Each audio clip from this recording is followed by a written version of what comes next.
한국에 계신 부모님들은 영어 캠프를 갔다 왔을 때 애가 트이는 걸 원하죠. 방법 안 돼요. 애가 안 하는데 맨날 방법 찾지 마시고 이유를 만들어줘야 돼요. 그런 캠프는 돈이 안 아깝습니다. 시간도 안 아깝습니다. 인생을 위한 영어 유쾌한 밤!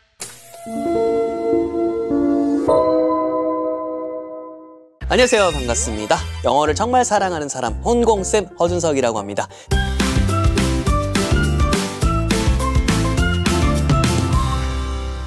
최근에 이제 캐나다 캠프 성공적으로 마치고 돌아오셨었고요. 그 얘기도 듣고 그다음에 방학 되면은 어머님들이 굉장히 그 영어 캠프에 대해서 궁금증을 많이 갖고 계시더라고요. 오늘 많이 좀 여쭤볼게요. 네. 일단 먼저 직접 영어 캠프를 꾸리게 된 계기를 듣고 싶은데요. 저도 이제 한국에서 초중고를 나오고 사범대를 가서 공부하다 보니까 영어의 한계를 많이 느끼다가 특히나 이제 좀 자존감도 많이 떨어지던 시절에 한번 이제 캐나다를 가서 영어를 좀 배워보면 어떻겠느냐라는 이제 후배의 조언 때문에 제가 20대 초반에 이제 캐나다 밴쿠버에 이제 무작정 지금 생각해보면 진짜 무식하게 용감하게 갔었는데 가서 영어도 조금 열리고 일단 머리가 열리는 걸 많이 느낌 받았습니다. 그래서 그 머리 열림을 도와주는 수단이 영어였다는 것을 저는 확신을 가진 거죠. 현지에 가서 캠프를 하는 애들이 이제 눈에 보이잖아요. 그걸 보고는 제가 이제 끌어오르더라고요. 이게 캠프야? 하는 것들도 보이고 네. 이런 것들은 너무 좋네. 그러다 보니까 영어를 하는 사람으로서 내가 직접 꾸려보면 어떨까라는 생각이 자연스럽게 들더라고요. 다양한 캠프에 대한 질문들을 던져보려고 하는데요. 일단 이번 캠프 데려가셨던 게 초등학교 5, 6학년과 중학교 1학년이었어요. 맞아요. 이 아이들을 선택한 이유가 있으실까요? 아주 분명한 이유가 있죠. 네. 그러니까 저도 이제 어학연수 갔다 와봤고 네. 미국 이제 하와이랑 시애틀에서 중학교, 고등학교 이제 교사도 좀 이렇게 해봤고 어느 정도 사실은 북미의 교육에 대해서 이해가 있는 상황이었거든요, 사실은. 그런 이해가 있는 상황에서 이제 캐나다를 가서 이렇게 주민분들도 뵙고 학군도 다 이렇게 탐방을 하면서 파악을 했었거든요. 해보니까 이제 현지 이제 캠프라든지 현지 학교라든지 스쿨링을 다 보게 되잖아요. 그러면 적어도 5, 6학년이나 중1이 되면 교육에 제가 좀 더 이렇게 올인을 할 수 있겠다는 판단이 들어서 이런 지역 탐방, 통계, 부모님과 갔을 때 어떤 유형 이런 세 가지, 네 가지를 다 고려했을 때 이거는 5, 6에서 중1 정말 빠르면 초4 정도 이런 친구들이 선발이 돼야겠다라고 저는 이제 결론을 내린 거죠. 학년도 다르고 그다음에 영어 수준도 달라서 영어 커리큘럼 수업이 어떻게 좀 진행됐을지도 궁금하더라고요. 네. 저가 이제 결론을 내린 거는 선발이 핵심인 거예요. 그래서 이제 AR 한 4점에서 5점 정도 되는 친구들이 그래도 영상도 조금 봤다 이런 경험이 있는 친구들 위주로 선발을 하자라고 했기 때문에 다수가 왔죠. 그렇기 때문에 크게 이제 수준별에 대한 차이가 대부분은 많이 안 났죠. 오히려 그 안에서 제야의 또 고수들이 있었거든요. 이 친구들을 보면서 다른 친구들이 또 자극도 받고 알 수 있는 내가 좀 더 열심히 하면 장점을 흡수할 수 있겠는데 내가 좀 도움받으면 되겠는데 이런 마음이 들도록 됐고 북미에 또 튜터링 시스템이 있거든요. 학교에서도 버디 시스템이라고 그거를 접목시켜서 서로의 수준 차이를 어느 정도는 상쇄할 수 있도록 하니까 굉장히 잘 이루어지더라고요. 사실 이 5, 6학년, 중학교 1학년 이 아이들이 부모님과 떨어져서 이렇게 한 달간 생활하는 경험이 흔치는 않았을 것 같거든요. 아이들이 적응을 좀 잘 하던가요? 고학년이지만 여전히 좀 어린 면은 있지만 저희 애가 딱 그만한 나이이기 때문에 아빠로서는 너무나 이해가 되잖아요. 애들이 아무리 그 안에서 어른스러워도 또 이제 아이가 또 아이스럽고 엄마 아빠가 보고 싶을 때도 있고 편하게 자다가 남들이랑 또 자고 심지어 빨래도 자기가 해야 되고 설거지도 자기 해야 되니까 힘들죠. 그러다 보니까 그 목표 설정을 다 했었어요. 그래서 4주 차니까 단계를 나눠서 1, 2, 3, 4 원 때는 시차 적응 안 되니까 애들 새벽 2시에 일어나고 저도 12시에 잤는데 2시에 일어나야 되는 거예요. 왜냐하면 보호자가 가디언이 없으면 안 되니까 2시에 애들이 일어나서 휴대폰도 없죠. 뭐 아무것도 없으니까 애들이 뭐 하겠어요?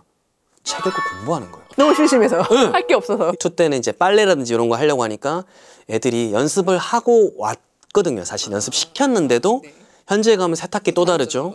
그런 것들이 있다 보니까 페이즈 2 때 저희 선생님들이 사실은 아이들만큼이나 또 고생을 했어요. 페이즈 3 때는 이제 이게 목표가 being independent 였거든요. 이제 독립하기에 이제 기초 단계였습니다. 그리고 페이즈 4 때는 학교 수업에서는 드디어 한 달 동안 준비했던 프로젝트의 프레젠테이션을 애들이 하고 집에서는 이제 주말마다 하우스 의회 이런 걸 했었거든요. 아이들끼리 불편한 것들 있으면 제기하고 이런 것들. 그것도 사회도 이제 아이들이 보고. 그러니까 being independent의 이제 기본 단계인 거죠. 그래서 이렇게 페이즈를 나눠서 이렇게 하다 보니까 나중에 빨래라든지 직접 청소 이런 것들은 주말 되면 대청소라는 것들이 애들 이제 노동요 틀고 합니다. 노동요도 한국 노동요 못 틀게 해요, 제가. 아, 팝 틀고. 네. 팝송 틀고. 팝송 틀, 그래서 애들 팝송 엄청 많이 했어요, 이번에. 세상에나. 아니, 저는 외동아이 키우니까요. 제가 저렇게 단체 생활을 해볼 경험이 없어서 과연 잘할 수 있을까 싶을 때 이런 캠프 한번 보내보면은 좀 도움이 되겠다. 한 번 이렇게 남겼잖아요. 외동 추천. 외동 추천. 그랬을까? 저도 좀 많이 놀랬습니다. 그래서 우리 애를 데리고 왔었는데 아직 뭐 하고 있는 거야? 약간 그런 생각도 난 적이 있었어요. 선생님이 이제 그 캠프를 또 준비하시면서 시장 조사 같은 것들도 꼼꼼히 하셨을 것 같고 네. 부모님들의 니즈 파악도 많이 하셨을 것 같아요. 부모님들은 영어 캠프에 어떤 것들을 좀 바라시던가요? 기본적으로 이제 한국에 계신 부모님들은 영어 캠프를 갔다 왔을 때 애가 트이는 걸 원하죠. 입이 이렇게 트이는 게 가장 제가 볼 때 1순위인 것 같고 그래서 안 되는 것 같아요. 한 달 동안 이게 터지려고 하면 사실 가기 전에 이미 얘는 싹수가 보였어야 돼요. 일반적으로 캠프는 제가 종류를 조사를 해보니까 단기랑 장기가 있잖아요. 짧으면 6박 8일, 8박 10일, 10박 10일, 뭐 2주짜리 초단기가 있고 그거는 주로 이제 탐방 위주. 관광이 좀 약간 주를 이루는 그러니까 힐링이 좀 많은 걸 차지하는데 2주란 거 안에 언어까지 잡기는 힘들죠, 사실은. 그래서 굉장히 준비가 잘 된 애들이 가면 조금 맛볼 수 있다. 지역으로 보자면 이게 이제 북미에서 이렇게 일어날 수도 있고 아니면 영어권, 호주나 뉴질랜드 일어날 수도 있고 아니면 이제 요즘은 이제 동남아에도 말레이시아든 필리핀이든 심지어 요즘은 저기 다낭까지 이렇게 요즘 그렇더라고요. 다낭까지 침투해 있습니다. 동남아는 여전히 이제 가성비 뭐 아이들한테 1대1로 이렇게 어떻게 보면 튜터를 붙일 수도 있고 그래서 그런 식의 개별화 학습을 강화시킬 수 있다는 또 특장점이 있습니다. 영어 캠프 저도 막 인스타 보면 많이 뜨거든요. 네. 많이 뜨는데 보면은 그냥 영어 공부만 하는 게 아니라 체험형 이런 것들이 많이 섞여 있어요. 맞아요. 요즘 그래서 부모님들이 원하는 게 이런 형식인가라는 생각을 조금 했었는데 선생님이 생각해도 그런 것들이 좀 필요해서 캠프 구성이 이루어지고 있는 거죠. 그렇죠. 이게 사실은 요즘 트렌드라기보다는 원래 캠프가 가면 하루 종일 공부만 시킨다고 애가 성장하는 건 아니잖아요. 그래서 아이들이 딱 인내할 만큼 이제 학업, 아카데믹한 부분 짜고 그다음에 액티비티, 아웃도어 액티비티라는 이런 걸 짜서 혼합을 이렇게 해야 되고 만약에 낮이 엄청 긴 시간대다. 그러면 액티비티 더 넣어야 되거든요. 예를 들어 밴쿠버도 이제 여름 되면 뭐 해가 막 9시 이렇게 져요. 애들이 해는 막 떠 있는데 뭘 할지 모르고 에너지는 넘치는데 이게. 그러니까 동남아도 마찬가지고 액티비티를 넣는 거는 이거는 앞으로도 그렇고 계속 트렌드가 될 수밖에 없기 때문에 그래서 이번에 저희 갔을 때도 이렇게 눈이 있으면 특수 신발 같은 거 신고 강사랑 같이 탐험을 떠나야 돼요. 그럼 강사 당연히 원어민일 거잖아요. 설명을 제대로 안 들으면 탐험을 제대로 할 수가 없어요. 검증된 가이드한테 계속 영어로 디렉션을 받고 그걸 받아야 애가 따라갈 수 있는 그렇게 돼야 그게 간 보람이 있잖아요. 그래서 그렇게 하고 애들 보냈더니 3시간 동안 서론에서 애들이 탐험을 한 거거든요. 그러니까 뭐 고드름도 먹어보고 서론 속에 푹신한 눈 속에 숨어도 보고 눈물 흘렸다니까요. 내가 왜 우리 첫째 안 데리고 왔나. 한국 아이들만 모아놓고 있으면은 뭐 잠깐 영어 쓰고 자기들끼리 또 맞아요. 한국어 많이 쓰고 또 그러다가 지들끼리 또 친해지면 너 놀고만 오고 공부 안 하고 오는 거 아니야? 이렇게 맞아요. 생각하기도 하거든요. 우려하는 길도 있던데 어떠셨어요? 사실입니다. 그래서 저도 보고 현지에서 어제 놀러 갔을 때 뭐야 이런 걸 이제 느낀 적이 있었던 거죠. 그래서 고민을 많이 했던 거죠. 이게 규칙을 정하고 목표를 정해야 애들이 그 기간 안에 효율적으로 될 수 있을 것인가를 첫 번째는 연구를 했고 두 번째는 실제로 그러면 학교를 간 애들이 정말 영어를 많이 접하느냐 많이 말하느냐 아닌 거예요. 그게 차이는 있어요. 그러니까 준비가 된 애들 한국에 정말 애초에 잘 하던 애들이 가면 연착용합니다. 연착용하는데 문제는 그냥 우리 애가 좀 그냥 이 정도 하는 것 같은데 가면 좀 확 이렇게 돌파하고 되지 않을까 했던 친구들은 미안하지만 한 3주 정도 거의 ESL만 하다 올 수도 있습니다. 저는 그래서 프리캠프를 만든 거예요. 그래서 저희는 가기 전에 제 욕심이죠. 2달 동안 생활 애들이 체크를 다 하게 해요. 자고 일어나는 시간. 그 애들이 다 볼 수 있도록 만들었어요. 서로. 자극이 되죠. 네네. 그리고 빨래 일주일에 세탁기에 빨래 한번 넣어보기, 손톱 깎는 거, 그리고 직전에는 영어 문장도 제가 45문장 화장실 가고 싶어요. 제가 이 부분이 이해가 안 되는데 다시 설명해 주겠어요. 이런 것들을 45문장을 외우게 하고 줌으로 저희 조교생들한테 부탁을 해서 아이들 다 평가를 시켰어요. 그러니까 애들이 할 수밖에 없잖아요. 그러니까 2달을 준비시켜서 가니까 학교에 있을 때랑 집에 있을 때 언어 사용 정책을 명확하게 하고 안 됐을 때 바로 강력하게 저는 바로 체크를 하거든요. 이번에 후기에도 그게 많았어요. 홍우쌤 되게 재밌었는데 단호하다. 제가 그랬어요. 난 이렇게 봐도 된다. 미워해도 된다. 근데 쌤은 물러설 수가 없어. 너 요건 해야 돼. 그래서 그렇게 하다 보니까 언어 사용 정책이 명확했다. 뭔가 이렇게 규칙이 다 정해져 있었기 때문에 아이들이 한국 아이들이 모여 있더라도 영어 활용 충분히 좀 할 수 있게끔 만들어줬다는 말씀이신 거네요. 네네네. 그 캠프 후기 보니까 진짜로 핸드폰 갔다 와서도 안 쓰고 있다는 아이도 있더라고요. 그래서 저는 그 부분은 네. 굉장히 와 이게 된다고 이런 생각도 좀 했었었는데요. 네. 그 다녀오셔서 더 느끼신 바가 클 것 같아요. 일단은 이번에 아주 확신을 가졌던 게 대한민국 사회는 폰 때문에 망한다 라는 생각이 들 정도로 좀 자극적인 말이지만 네. 폰이 없을 때 아이들이 어떻게 되는지를 한 달 동안 어떻게 보면 정말 실험 아닌 실험을 하게 된 거잖아요. 원래는 폰을 하루에 조금씩 풀어주려고 했었어요. 네. 근데 이게 학습 습관이 너무 빨리 잡히다 보니까 애들이 새벽에 일어나서 공부를 하면서 이거 애들이 폰을 한두 번씩 만지작 하는 애들이 생기면 이게 무너지겠더라고요. 그래서 부모님들한테 급하게 양해를 구하는데 다들 또 100% 오케이 해주셨어요. 애들이 새벽부터 공부하니까 부모님들은 또 감동이잖아요. 그래서 제가 이 기세를 몰아보겠습니다. 그래서 애들한테 말했더니 애들이 난리가 났죠. 이게 뭐냐 그랬는데 애들한테 일주일만 견뎌봐라 해서 이제 최대한 참게 하고 일주일쯤 지나니까 애들이 안 찾아요. 안 찾아요. 물론 찾는 애들이 있긴 있어요. 아직도 디톡스가 덜 된 애들이 있지만 2주, 3주 가니까 부모님들이 서운해할 정도예요. 그 집에 기타가 하나 있었거든요. 한 명이 기타를 치는데 야, 너 이거 나 노래 부르고 싶어 하니까 3, 4, 5 모여가지고 수명씩 모여서 애들 한 명이 기타 치고 뭐야 이 그림 같은 사람. 노래 부르고 그래서 폰이 일단은 없어야 된다라는 거 그건 제가 100% 느꼈고요. 환경이 급격히 바뀌었을 때가 최고의 기회겠더라고요. 일단 영어 캠프라는 게 영어 실력을 좀 높이기 위해서 사실 고려하는 것들이기도 하잖아요. 이렇게 한 달 혹은 또 단기 2주 이런 것들이 영어 실력 향상에 좀 도움이 될까요? 어떤 조건이 되게 중요한 것 같아요. 이게 단기는 네, 짧잖아요. 그렇죠. 도착, 적응 그까지 기간이 사실은 아이들마다 다른데 한 달이나 2주 같은 경우에는 무조건 가기 전에 이 아이가 진짜 원하는지가 일단 첫 번째 중요해요. 부모가 너 이거 좋다고 하니까 너 가야 돼 라고 하면 실패할 확률이 아주 높습니다. 저는 안 권해요. 안 갔으면 좋겠어요. 그럼 가서 서로 힘들어요. 그렇기 때문에 일단 아이가 얼마나 원하는지 그 정도가 간절함이 되게 중요하게 생각을 하고 그 다음에 사전 준비가 되지 않으면 끝이에요. 끝이에요. 그래서 사전 준비라고 하는 거는 기본적으로 시차가 있으면 시차가 뭐라는 것도 교육을 해줘야 되거든요. 준비가 안 되면 시차가 이렇게 힘들지 몰랐어. 일주일 걸려요.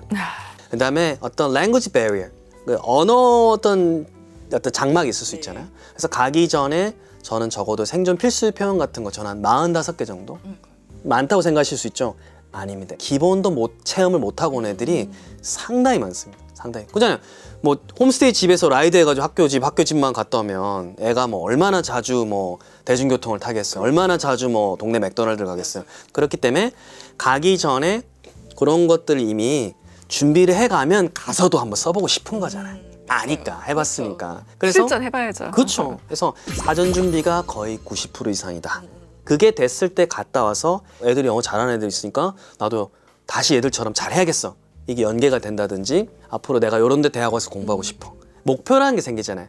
우리 아이들이 사실 영어 공부할 때 전 가장 중요한 게 모든 대한민국 사람들 다 방법에 꽂혀 있어요. 맞아요. 근데 방법 안 돼요. 애가 안 하는데 맨날 방법 찾지 마시고 이유를 만들어줘야 돼요. Why가 없는 교육을 다 하고 있거든요.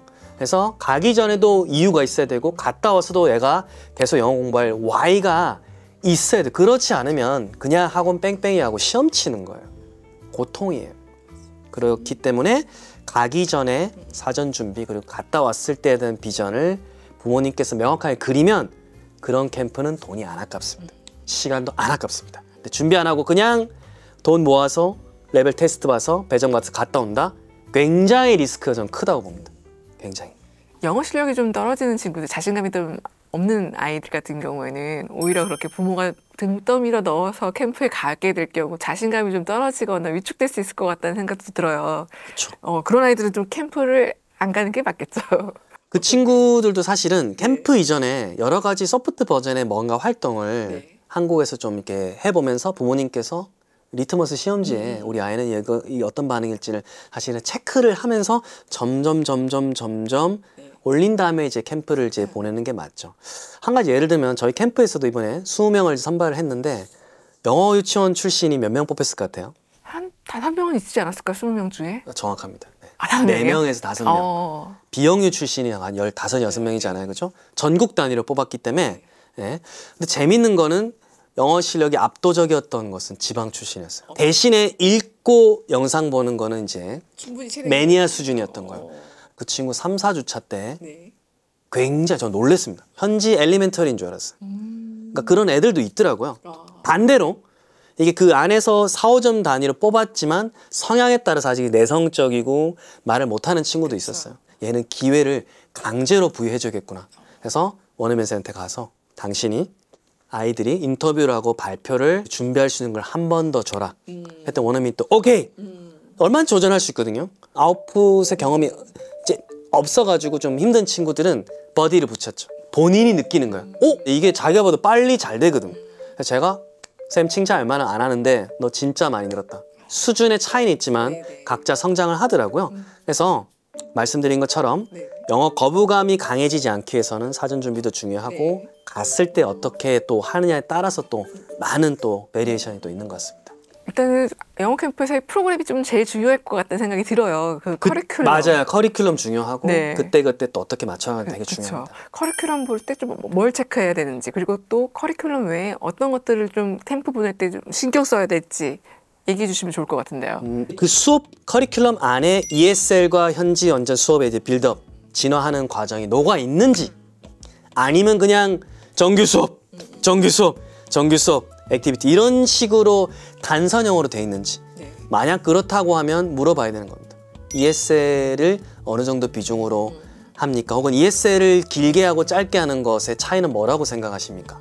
물어보면 그쪽 분이 이제 중계라는 분이면 버벅 힘들어하는 지점이 나올 거고 교육을 정말 중계를 하더라도 교육을 정말 하시는 분이면 답변하실 거죠. 그죠? 그래서 현지에 갔을 때 그런 언어를 이제 도와주는 장치로서의 프로그램이 어떤 기관과 구실을 하고 있는지 혹은 아이가 나는 이 정도 기준이라고 왔는데 못 따라갔을 때 어떻게 대응하는지 저는 현지에서는 대응 플랜이 굉장히 중요한 것 같아요.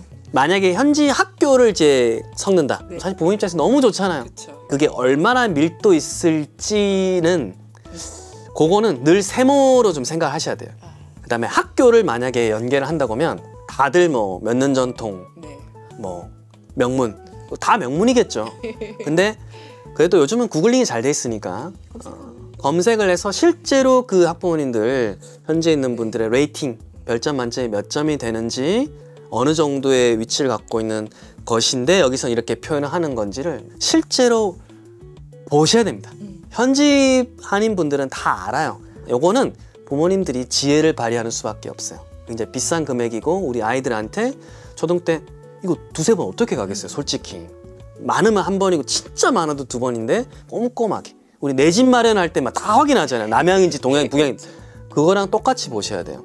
그래서 그런 학교, 학군지면 진짜 학군지인지 로드맵 보고는 상권이 얼마나 붙어있고 실제로 어떻고 대중교통 어떤지 로드뷰 같은 거 보면서 아이들을 직접 확인하면서 현장성을 느끼면서 그거를 면밀하게 검토를 하십사. 네, 그걸 당부드리겠습니다. 오늘 홍공쌤이 말씀해 주신 것들 좀 참고해서 영어 캠프 우리 아이에게 맞는 거 내가 좀 어떤 것들을 좀 선호하는 건지 좀 찾아서 보시면 좋을 것 같다는 생각이 드는데 애들이 원서 읽기 굉장히 잘 되어 있더라고요. 깜짝 놀랐어요. 네. 근데 아이들 어떻게 원서 좀 읽어보게 할 수 있을까요?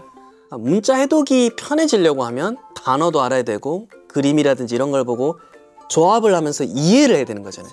그럼 그게 되려고 하면 그 전 단계는 문자를 조금 걷어내고 이미지라든지 음성이라든지 이런 게 가야 되잖아요. 애가 음성과 영상에 본인이 얼만큼 노출돼 할 수 있느냐. 처음에 그거로부터 사실은 출발이 됐을 때 쉬우면 할만하죠. 쉬운데 안에 또 흥미있는 것들이 있죠.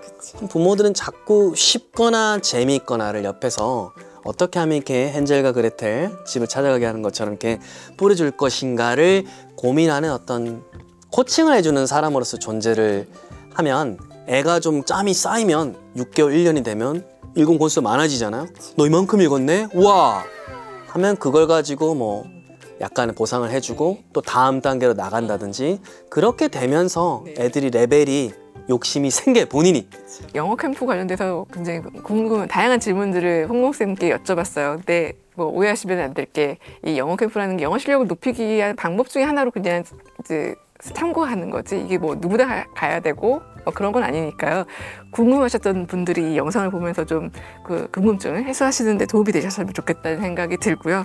끝으로 홍콩쌤께서 이번 영상을 보시는 분들에게 도움이 되는 말씀도 맺은말로 해주시면 좋을 것 같습니다.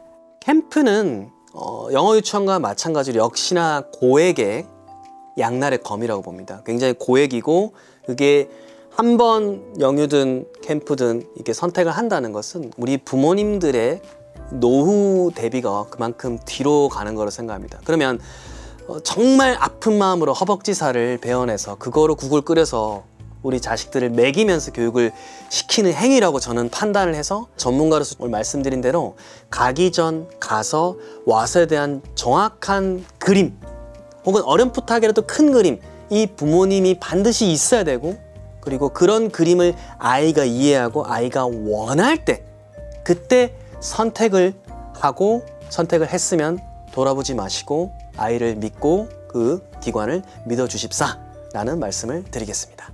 오늘 영상이 영어 캠프 고민하시는 분들에게 많은 도움이 되셨길 바라면서요. 오늘 나와주신 선생님께 감사드립니다. 초대해 주셔서 감사합니다. 감사합니다. 네, 감사합니다.